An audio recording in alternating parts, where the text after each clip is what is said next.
Welcome back to my channel allrounder चेतनामध्ये तुम्हा सर्वांचे मी मनापासून स्वागत करते। तर आज आपण खूप सुंदर असा नऊवारी लुक करणार आहोत। तर सर्वात आधी मी इथे स्किन सिक्रेटच्या क्लिन्झिंग मिल्कने एकदम छान असं क्लिन्झिंग करून घेणार आहे। त्यानंतर मी इथे घेतलेला आहे T&Wचं रोज वॉटर। खूप सुंदर असं हे रोज वॉटर आहे। प्रोफेशनल ब्युटिशियन जे असतात ते नेहमी हे टोनर यूज करत असतात। त्यानंतर आपण खूप छान असं शेताफिलचं डीप मॉइश्चरायझिंग क्रीम वापरणार आहोत। हे खूप छान असं प्रोफेशनल मॉइश्चरायझर आहे। डॉक्टरसुद्धा हे रेकमेंड करतात। 24 हायड्रेशन हे आपल्या स्किनला देतं। तुम्ही नॉर्मल टू ड्राय स्किनला हे खूप छान असं यूज करू शकता। खूप साऱ्या प्रोफेशनल ब्युटिशियनसुद्धा ह्या शेताफिलच्या मॉइश्चरायझरमध्ये इन्व्हेस्टमेंट करू शकतात। तर तुम्हीसुद्धा हे मॉइश्चरायझर घेऊ शकता। खूप छान असं मॉइश्चरायझर आहे। त्यानंतर आपण इथे रिकोडचं एस ऑफ बेस प्रायमर घेणार आहोत। तर हे ओपन पोर्ससाठी खूप छान असं रिकोडचं प्रायमर आहे। या सर्व प्रोडक्टची लिंक मी डिस्क्रिप्शन बॉक्समध्ये देणार आहे। त्यामध्ये तुम्हाला याची MRP सुद्धा कळणार आहे, प्राइस सुद्धा कळणार आहे।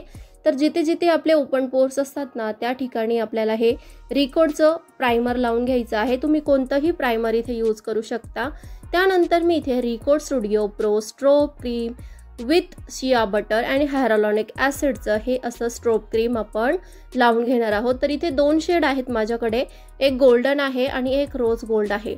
तर नॅचरल लुक देण्यासाठी नेहमी स्ट्रोब क्रीम ही आजकाल फार यूज होत आहे। ज्यांना असं नॅचरल लुक हवा आहे, नॅचरल शाईन हवी आहे स्किनसाठी, ज्यांना नो मेकअप लुक आवडतो ना, तर ते अशा पद्धतीने स्ट्रोब क्रीम सर्वात आधी लावून घेतात आणि त्यानंतर मेकअपला स्टार्ट करतात की जेणेकरून तुमचा जो मेकअप आहे ना तो नॅचरली ग्लो करेल। तर ज्यांना कोणाला असं नॅचरल लुक आवडतो किंवा मग आपल्याला सिंपल असा मेकअप करायचा आहे तर तुम्ही नेहमी स्ट्रोब क्रीम आधी लावून घेऊ शकता।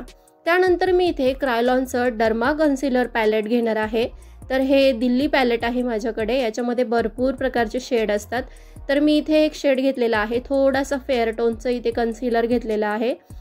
तर हे अशा प्रकारे आपण यूज करणार आहोत। सर्वात आधी मी फेअर टोनने सगळीकडे असं लावून घेणार आहे। जिथे जिथे आपला हायलाईट एरिया असतो त्या हायलाईट एरियावरती मी सगळीकडे कन्सिलर लावून घेणार आहे आणि त्यानंतर त्याला आपल्याला ब्युटी ब्लेंडरने छान असं व्यवस्थित ब्लेंड करायचं आहे। ब्लेंडिंग ही मेकअपमध्ये फार महत्त्वाची असते। तर तुम्हीसुद्धा खूप काळजीपूर्वक असं ब्लेंडिंग करायचं, कुठेही पॅचेस असे राहिले नाही पाहिजे। तर इथे मी थोडंसं प्रोफेशनल लुक शेअर करत आहे तुमच्यासोबत। बऱ्याचदा मी थोडा नॅचरल लुक शेअर केलेला आहे, तर इथे मी थोडासा प्रोफेशनल म्हणजे जे काउंटरिंग आहे, जो प्रोफेशनल मेकअप करत असतात ना तो मी इथे शेअर करणार आहे। तर मी थोडंसं डार्कचं हे फॉरेवर 52चं फाउंडेशन आहे। तर यांची सुद्धा लिंक मी डिस्क्रिप्शनमध्ये देणार आहे, त्यामध्येच तुम्हाला याची MRP सुद्धा कळून जाणार आहे। तर इथे मी थोडासा फेअर टोन घेतला आणि पॅच टेस्ट केलं, म्हणजे चेक करून घेतलं की तिला तो सूट होतोय का। तर डार्क आणि फेअर मी हातावरती एकत्र करून घेतलं, त्याचा नवीन शेड तयार केला आणि आता तो सर्वीकडे मी ब्युटी ब्लेंडरने डॅब डॅब करून लावून घेत आहे। तर तुम्हीसुद्धा व्यवस्थित असं डॅबिंग पोर्शनने सगळीकडे फाउंडेशनने आपला फेस हा कवर करून घ्यायचा आहे। हायलाईट एरियाला सुद्धा मी इथे छानपैकी असं ब्लेंड करून घेणार आहे।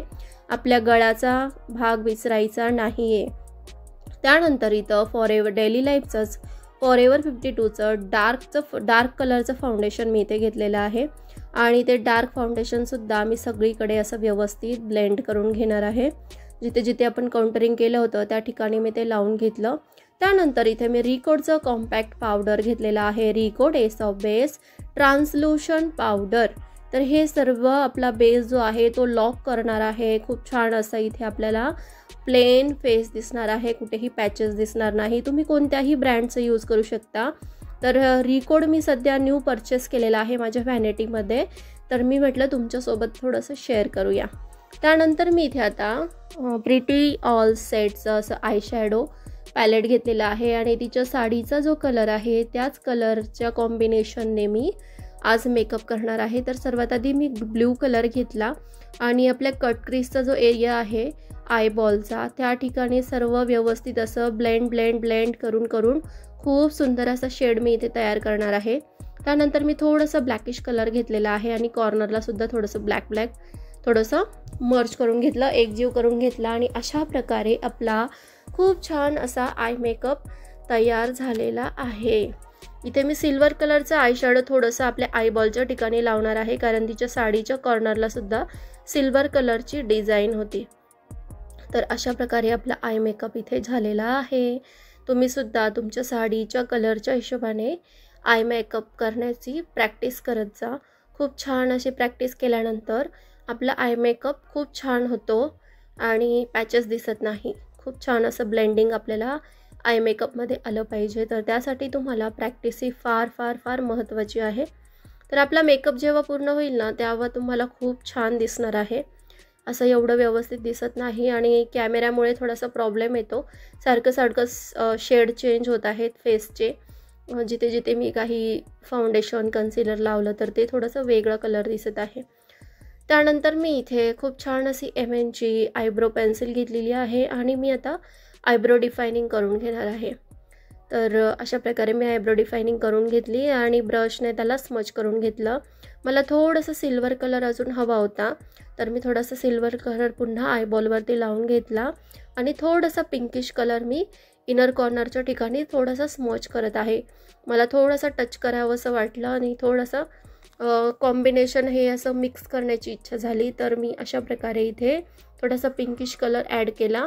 त्यानंतर मी इथे स्विस ब्युटीचं 3-in-1 ब्लश पॅलेट यूज करत आहे। तुम्ही कोणत्याही प्रकारचं ब्लश पॅलेट यूज करू शकता। तर मी इथे थोडासा पिची कलर आहे ना, तो ब्लश करून घेतला आणि त्यानंतर मी हायलायटर लावून घेतलेला आहे। तर तुम्हाला सांगायला आवडेल की हे न्यू ट्रेंडिंग असं होजो हायलायटर आहे। तर मला हे हायलायटर फार आवडलेलं आहे। PK मेकअप स्टुडिओमध्ये कशिश अँड जैन यांनी ही शेड मी इथे मागवलेले आहेत, मला फार आवडले आणि मला त्याचा थोडासा टचअप इथे दाखवासा वाटला आणि मी ते लावलंसुद्धा। तर तुम्हाला सांगते इतकं सुंदर दिसत होतं।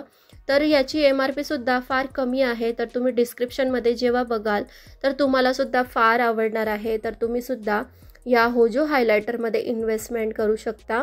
त्यानंतर मी इथे मेबिलिनची 8 हवर्सची लिक्विड लिपस्टिकने पूर्ण अशी आउटलाईन करून घेणार आहे लिप्सला आणि त्यामध्ये थोडासा असा नॉर्मल असा म्हणजे सांगता येणार नाही असं लाईट पिंक कलर जो आहे, तो लाईट पिंक कलर मी तिथे टच करणार आहे। मला 2 मिक्स अशा लिपस्टिक करायच्या होत्या, म्हणजे थोडासा पिंकिश कलर मी आतमध्ये लावला आणि त्यानंतर आउटलाईनला थोडासा डार्क कलर लावला आणि त्यावरती थोडासा शिमरी शेड जो आहे, तर हे अशा प्रकारचे टिप्स तुम्ही सुद्धा यूज करू शकता, तो लावून घेतला। त्यानंतर व्हाईट कलरचं पर्पलचं 2-in-1 काजल पेन्सिल, ही 12 तास चालणारी आहे। याची सुद्धा लिंक मी डिस्क्रिप्शनमध्ये देणार आहे। पर्पलवरती खूप छान असं डिस्काउंट चालू असतात, त्यावेळेस तुम्ही ते परचेस करू शकता। त्यानंतर मी इथे मेबिलिनचं लिक्विड आयलायनर लावून घेणार आहे। वॉटरप्रूफ आहे, स्मचप्रूफ आहे, 24 तास हे चालतं। मेबिलिनचे प्रोडक्ट मला फार आवडतात। तर सर्वात आधी ज्यावेळेस मी पार्लरचं क्लास केला किंवा जेव्हा माझी इच्छा झाली, तर मी मेबिलिनमध्ये पहिली इन्व्हेस्टमेंट केली। आपल्या बजेटनुसार आपण इन्व्हेस्टमेंट करू शकता आणि आता हळूहळू आपण प्रोफेशनल मेकअपकडे किंवा मग प्रोफेशनल प्रोडक्टकडे जाणार आहोत। त्यानंतर मी इथे ब्ल्यू कलरची काजळ पेन्सिल घेतलेली आहे आणि ती आउटलाईनला लावून घेतली। जिथे आपण व्हाईट काजळ लावलं त्या व्हाईट काजळच्या खालच्या भागाला केसांच्या तिथे आपण ब्ल्यू कलरचं काजळ हे लावून घेतलं। त्यानंतर मी इथे आय मॅजिकचा ग्लू घेतलेला आहे आणि बऱ्याच जणांची टिकली ही पडून जात असते, तर तुम्ही अशा प्रकारची टेक्निक वापरू शकता। आपला जो आयलॅश ग्लू असतो तो टिकलीला लावून घ्यायचा आणि मग ती टिकली लावायची, ती बिंदी लावायची। तुम्हाला सांगते इतकी पॅक बसते की ती निघतसुद्धा नाही। तर अशा प्रकारे आपला मेकअप झालेला आहे आणि हेअरस्टाईलचा व्हिडिओ मी शेअर करणार आहे। मेकअपचा व्हिडिओ हा खूप मोठा झाला होता, त्यामुळे मी हेअरस्टाईलचा व्हिडिओ सेपरेट शेअर करणार आहे, तर तो सुद्धा नक्की बघा। तर हा मेकअप लुक तुम्हाला कसा वाटला प्लीज मला कमेंट बॉक्समध्ये नक्की सांगा। लाईक, शेअर आणि सबस्क्राईब करायला सुद्धा विसरू नका। Thanks for watching everyone. Bye bye, see you.